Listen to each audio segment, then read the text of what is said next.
The 11th century was a tumultuous era marked by the rise of powerful empires, the collision of civilizations, and the assertion of papal authority over the secular rulers of Europe. Against this backdrop, the First Crusade emerged as a watershed moment, driven by a complex interplay of factors that culminated in a fervent call to arms and the mobilization of Western Christendom. The geopolitical landscape preceding the First Crusade was defined by a confluence of competing powers vying for dominance in the Eastern Mediterranean and beyond.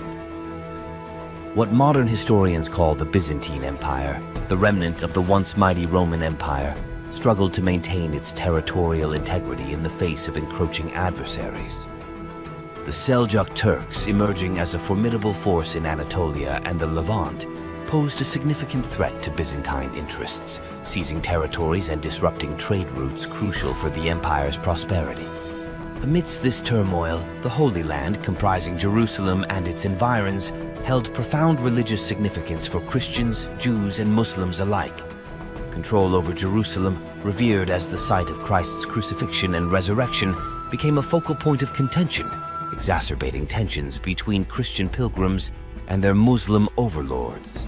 The influx of European pilgrims to the Holy Land exposed them to the harsh realities of persecution under Seljuk rule, fueling sentiments of outrage and indignation across Western Christendom and preventing further pilgrimages to Jerusalem.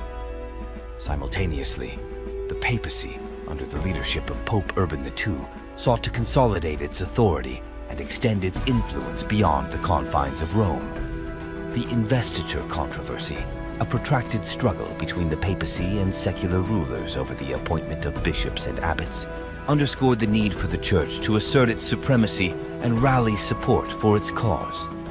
Pope Urban II recognized the opportunity presented by the plight of Eastern Christians and seized upon it to advance his agenda of reform and expansion.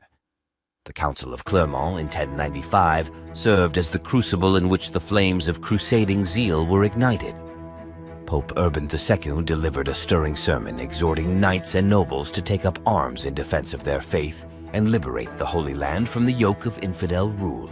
The call to action resonated deeply with the assembled throng, invoking visions of glory, redemption, and eternal salvation. The promise of spiritual rewards, including the remission of sins and the assurance of heavenly bliss, proved irresistible to many who yearned for a higher purpose and a chance to atone for their transgressions. The response to Pope Urban II's call to crusade exceeded all expectations, transcending social, economic, and regional divides. Knights and peasants alike heeded the summons, donning the cross and swearing solemn oaths to reclaim Jerusalem for Christendom.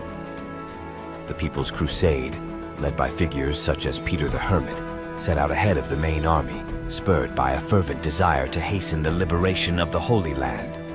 However, lacking the discipline and organization of their counterparts, they met with disaster in Anatolia, falling prey to Seljuk ambushes and suffering heavy casualties. Meanwhile, the principal crusading forces, comprising knights and nobles from across Western Europe, embarked on the arduous journey to the east, traversing vast distances and contending with myriad challenges along the way. The Byzantine Emperor Alexios Komnenos, wary of the Crusaders' intentions and eager to secure their allegiance, sought to exert control over their movements and ensure they adhered to his strategic objectives. The arrival of the Crusaders in Constantinople presented both opportunities and dangers for the Byzantine Empire, as it grappled with the delicate task of accommodating their needs while safeguarding its own interests. Despite initial tensions and misunderstandings, the Byzantine Empire provided crucial support and guidance to the Crusaders, facilitating their passage through Anatolia and offering logistical assistance wherever possible.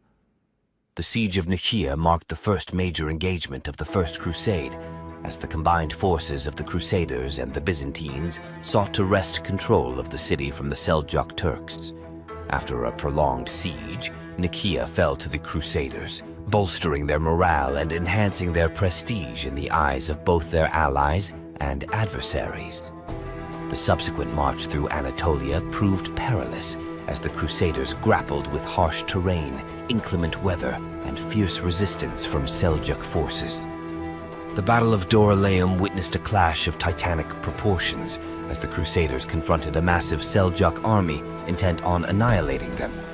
Through sheer determination and military prowess, the Crusaders emerged victorious, dealing a devastating blow to their adversaries and securing their passage to the Holy Land.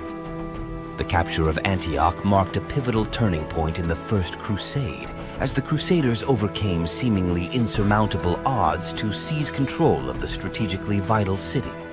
The lengthy siege tested the resolve and endurance of the Crusaders as they endured privation and hardship in their quest for victory. The discovery of the Holy Lance, believed to be the very spear that pierced the side of Christ, further galvanized the Crusaders' spirits, imbuing them with a sense of divine favor and invincibility. With Antioch firmly in their grasp, the Crusaders turned their sights towards Jerusalem, the ultimate prize and the culmination of their sacred mission. The Siege of Jerusalem, immortalized in the annals of history, bore witness to acts of unparalleled heroism and barbarity as the Crusaders and defenders clashed in the desperate struggle for supremacy. The capture of Jerusalem on July 15, 1099, marked the zenith of the First Crusade, fulfilling the dreams and aspirations of countless pilgrims and crusaders who had sacrificed so much in the name of their faith. Thanks for watching. Please click like and subscribe. See you next time.